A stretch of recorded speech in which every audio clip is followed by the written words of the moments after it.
Hi, I'm Rupert Taylor, and I'm delighted to welcome you back into the bar, where today, in fact, for the whole of this series, we're going to be talking a bit more about how delivery is a sales tool. I did a bar chat recently where I specifically talked about delivery being a sales tool and had a lot of positive response to it. So I thought I'd actually do a whole series over the next few weeks, breaking that down into where the opportunities are for business development and sales from the perspective of delivery. So what I want to focus on today is an initial look at what is a project.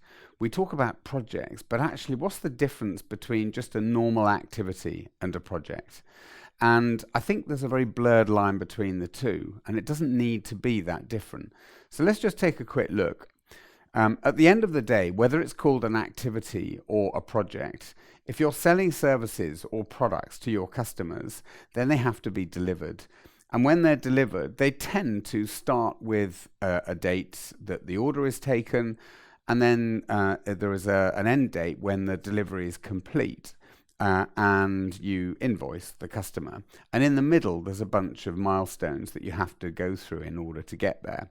So on the screen, what I've got here at the moment is a typical example of, we have at the bottom some delivery milestones, which are down here, and they are just simple steps. What are the simple steps that need to be taken in order to deliver this service? So we need, in this case, we've sold a system to a customer. We have to set the system up. It has to be configured. It has to be delivered to the site. Then we have to do some training, and then we have to go live, and then the system has to be signed off. And that is an activity. It's an activity that in our world we would call a project. It has a start, it has an end, and it has some milestones.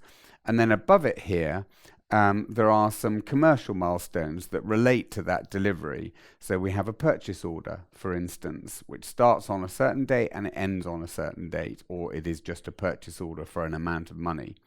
But then we have invoice points. So you might be invoicing X amount at the beginning, Y amount in the middle, and Z amount at the end. But you have invoice points, and you can track those. They're also what I call milestones. So call it an activity, call it a project. They're both the same thing in this context. But if you deliver your activities, if you get control of your activities and deliver them effectively, they can be a really significant sales tool. And that's what we're going to look at throughout this series. So come and join me for the next few weeks whilst we break that down into constituent parts. Thanks very much.